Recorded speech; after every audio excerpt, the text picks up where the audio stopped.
According to the figures I have, as of February 21st, there were 74,518 contracts standing for delivery. Now, that's an unusual number. This equates to 231 metric tons of gold worth $21.6 billion. And to put it into perspective, that is 255% higher compared to last year, to the February contract of last year. This confirms our theory that the Comex is importing huge amounts of gold only so that they can meet these demands for delivery.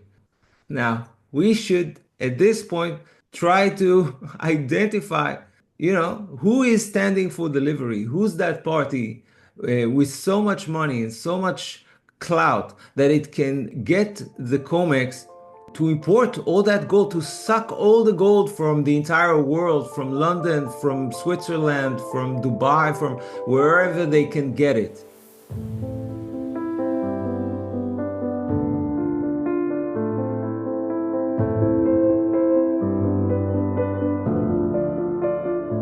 We have been seeing a correction in the stock market, Bitcoin, and the metals as well.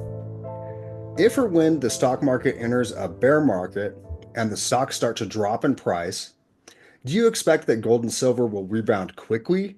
And do you think it's possible when they do, that's when silver will really start to enter its bull run?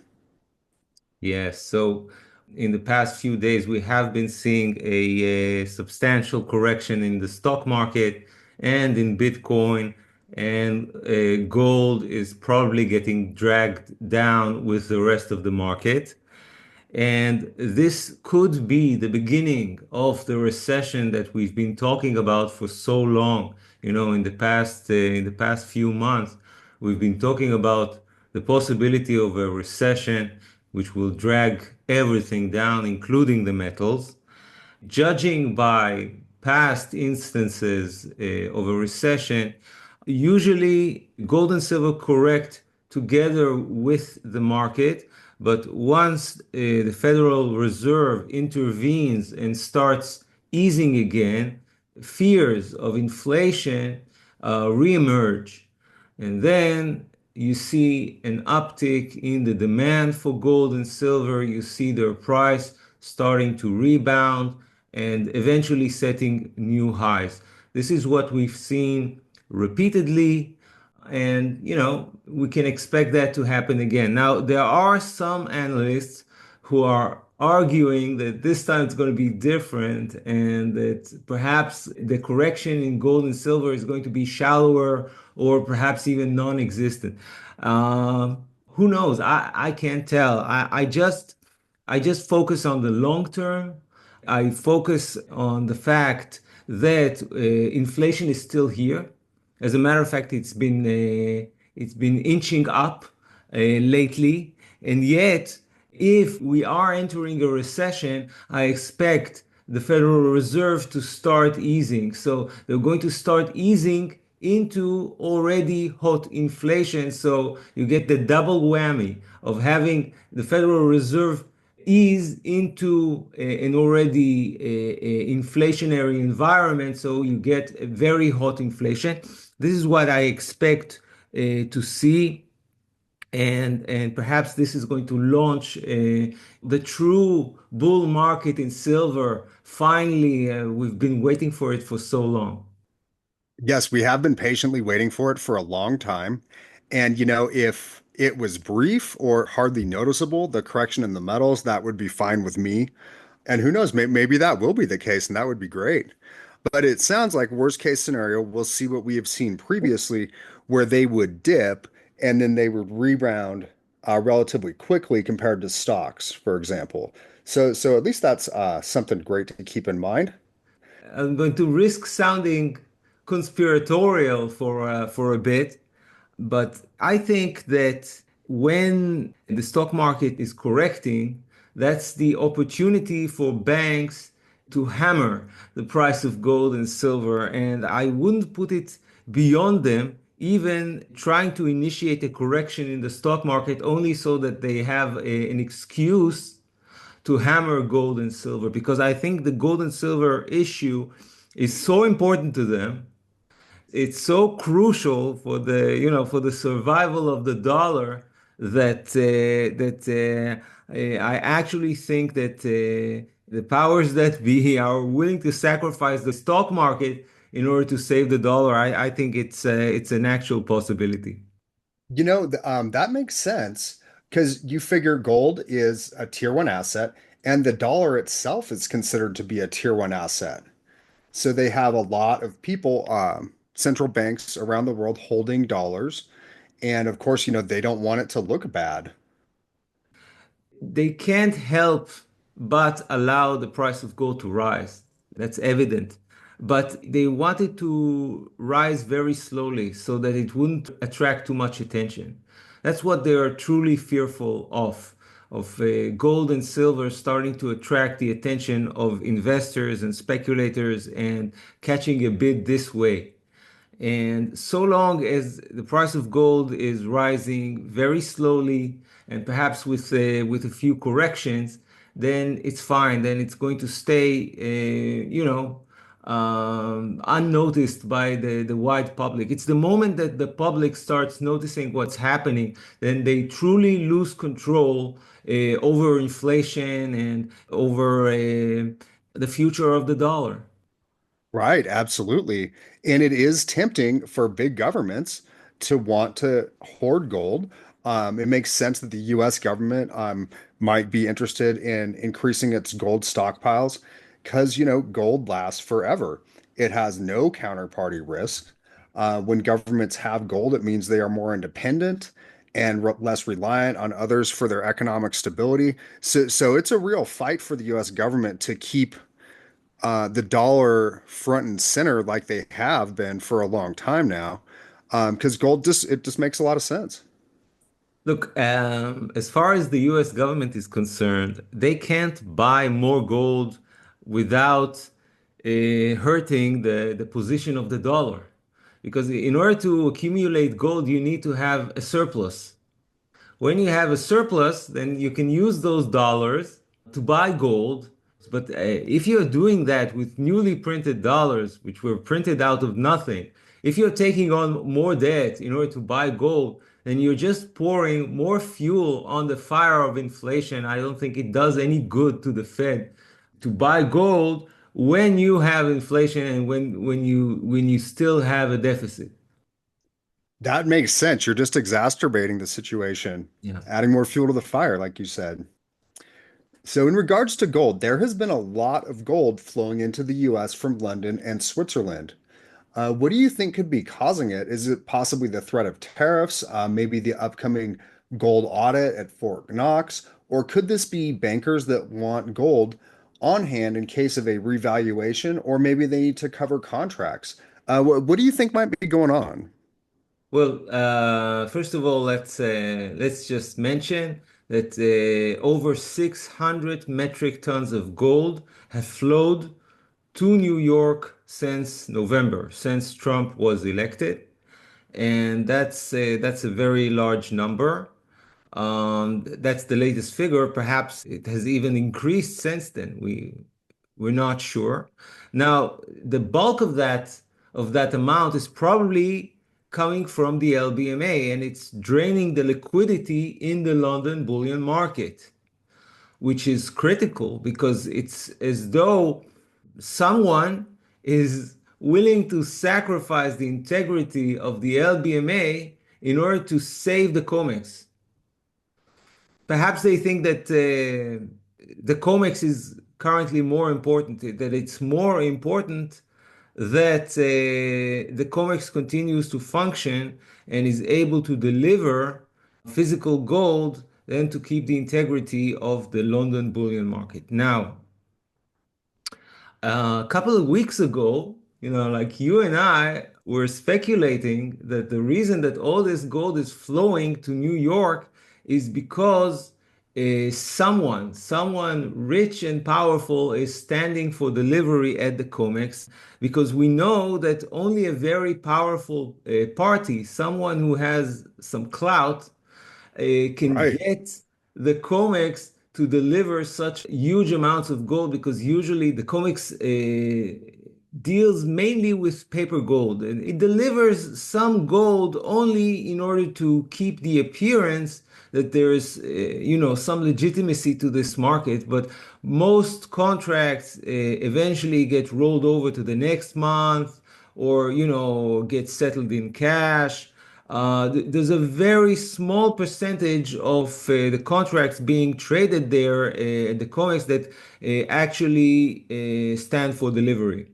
And now we're seeing something different. We're seeing that there's probably someone who wants physical gold. So this is probably what is generating all this turmoil in the market. Now, a thing to note is that there's been an unusually large spread between the futures price and the spot price. Yes, I know it's kind of confusing.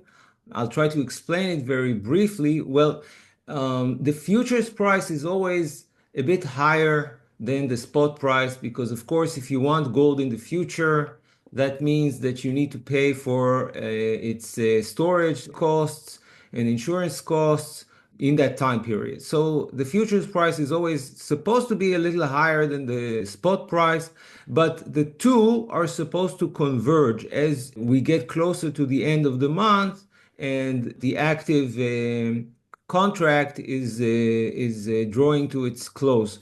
And this is not what has been happening lately. There has been this unusually high spread between the futures contracts and the spot price, which opened an arbitrage opportunity for whoever is able to get gold in the right size, the right kind of bar, in the right place in New York. Then you're able to, as though, buy spot, sell futures, and earn the difference between the two. But the arbitrage is not closing. And that probably means that, the active participants in this market are not able to get the physical gold in the right size at the right place. So the arbitrage remains. So that's indicative of a market which is, stressed, which is, tight. Right. Yeah. And just to kind of put this into perspective, and now I did see a tweet earlier from King Kong 9888 that had said around 700 tons of gold had been delivered to the COMEX in the last 2.5 months. And in order to give our listeners an idea of how much gold this really is, if the COMEX was a country and all it had was the 700 tons of gold it recently received, that would put them in the 10th place globally for gold reserves. India would be ahead of them in ninth place with a reported 831 tons last summer. Now, if they had gotten 600 tons of gold, that would still put them in 11th place globally, compared to all of the major governments on the planet. So this is a serious amount of gold that has been flowing into the COMEX. Yes, but I Um, don't expect it to remain there. As we've said a couple of weeks ago, we speculated that the only reason they're importing so much gold is because someone is standing for delivery and they expect to deliver all that gold. So it's going to flow in and it's quickly going to flow out. And we can speculate about who is that mysterious party standing for delivery. yeah, it's really interesting. And I think that you're correct that someone wants this gold. And just to give another example, I had read that the gold inventories at the COMEX have increased by 116% since late November. January is normally thought of as a slow month for the COMEX, but they say about 19,000 contracts were delivered in January. And these contracts were worth about $5.2 billion. Now, for a major trading month, that might not seem like too big of a deal, but January usually sees about a third of that volume based on a chart I was looking at earlier. And I read that the big three COMEX vaults, where they hold the physical gold are back up to 2020 levels. It's pretty out of character for this to be happening this time of year, and these numbers are just unheard of. They're saying that the imports from Switzerland are the highest that they've been in the last 13 years. That's according to NBC. Yes. According to the figures I have, as of February 21st, there were 74,518 contracts standing for delivery. Now, that's an unusual number. This equates to 231 metric tons of gold worth $21.6 billion. dollars. And to put it into perspective, that is 255% higher compared to last year, to the contract, to the February contract of last year. And that's also an all-time record for deliveries. Okay, as we said, this confirms our theory that the Comex is importing huge amounts of gold only so that they can meet these demands for delivery. Now, we should, at this point, try to identify, who is standing for delivery, who's that party with so much money and so much clout that it can get the COMEX to import all that gold, to suck all the gold from the entire world, from London, from Switzerland, from Dubai, from wherever they can get it. Right. It's like all of it is just getting pulled over here with an amazing amount of force. And so it does seem like it has to be a really big player. Now, what I want to mention, what I think is interesting is the gold that is held at the US Mint is counted as part of the total US gold reserve. So this is counted as part of the 8,133.5 tons. Now, the gold at the Mint is typically the gold that is lent out by the Department of the Treasury to central banks or other financial institutions as part of its monetary policy. Now, it does seem like it would be possible that if they had lent the gold out, they could be asking for it back because they might get audited before too long as well, like Fort Knox is going to be audited. Of course, they are separate from Fort Knox, but it's possible that the Trump administration could move forward with the gold-backed bonds, and they might want to account for all 8,133.5 tons of gold, so they know how much gold they're playing with in order to back these bonds. So it might seem like before too long, it would seem to me there's a possibility that they might want to audit the other locations as well. And so I do think that there could be a loose connection there. I think it's possible they might be trying to request some of this gold back that they might have lent out. And this could be putting some strain on the system in general, so to speak. Yes, well, that's a very interesting theory. As a matter of fact, that's probably the best theory I've heard so far because, there were people out there saying maybe it's the Federal Reserve trying to replenish the gold reserves which have been lent out. And I was thinking, well, the Fed wouldn't go through the COMEX. I'm sure that the Fed or the Treasury, they have better ways to get gold than to go through the COMEX because when they go to the COMEX and stand for delivery, it draws attention to the gold market. And that's the exact opposite of what they want. They want as little attention to the gold market as possible. So I was thinking it could be the Fed or the And Treasury. that makes sense.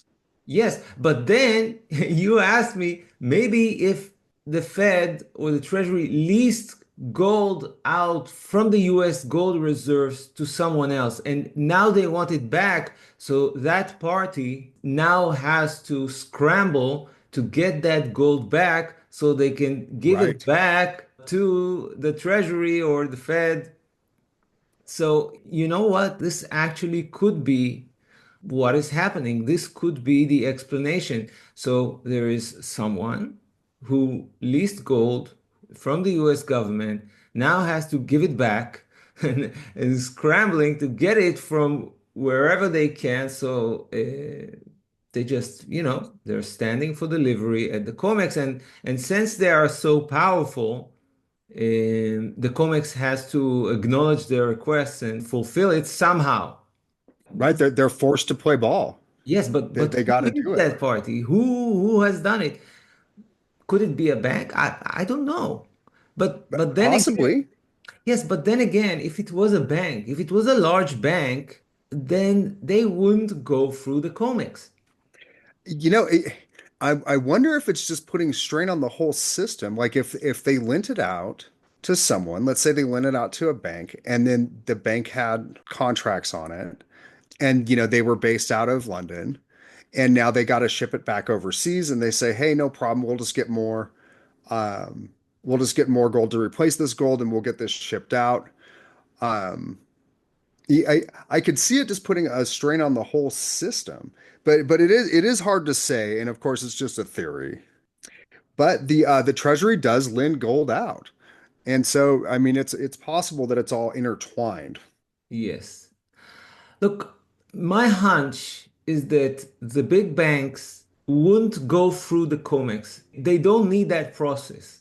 If they want to import gold, they can just import gold. If they lease gold, they can return it directly. They don't have to stand for delivery at the COMEX. I don't know, some big corporation, someone rich, perhaps some billionaire. Now, there's another theory, another theory that I'm floating that perhaps Uh-huh. it's Elon Musk. Well, Yeah. Hey. no, I don't think that Elon Musk has ever borrowed gold from the treasury. I'm not blaming him of that, but perhaps he has a hunch that inflation is getting worse and that the price of gold is going to rise substantially. I can't help but asking, perhaps it's Elon Musk buying all that gold. Yeah. Hey, you never know. He is in the United States, and he does have deep pockets, and it wouldn't Like, be a bad move. I don't recall his exact personal fortune, but I think it far exceeds $21 billion. So if he wanted to convert half his fortune to gold, why not do it this way? And that would definitely disrupt the system and put a lot of pressure on it if he did start buying a lot. Yeah, well, it would be smarter of him not to do it all at once. It would be smarter to accumulate it gradually over Definitely. time so it won't attract attention. But let's suppose for a second that after Trump got elected, and as we all know, Elon Musk was heavily invested in Trump's campaign, personally and probably also financially, um, then he suddenly realized that gold is going to have its day in the sun, that inflation is not going away, that he needs to protect himself against inflation. So perhaps, started scrambling to get some gold. It's possible. Yeah, you never know. I mean, it is possible. And when you're looking for a really big player, there's not a long list. No, it's a very And, short. and Elon Musk would be on it. Yeah, as the richest man in the world, he certainly has the money to do it. But of course, there are other billionaires who could be involved. And perhaps it's not one billionaire, perhaps it's a bunch of them. Yeah, maybe so. It's really interesting. But he is in the US, and so, I like the theory, and it's definitely something to consider. And the thing to note, that person or corporation wants physical gold for once, because I think even a few years ago, if someone really wanted to have a huge exposure position on gold, they would just buy the futures. They wouldn't I agree. stand for delivery. And then they wouldn't have to worry about messing with storage or security or Yes. anything like that. They wouldn't Yeah, have to pay for storage. They wouldn't have to pay for the insurance. right. All those expenses. It's someone who realizes how scarce physical gold really is, realizes that this entire mechanism of the futures market, it's on its last legs, and wants the physical metal for once.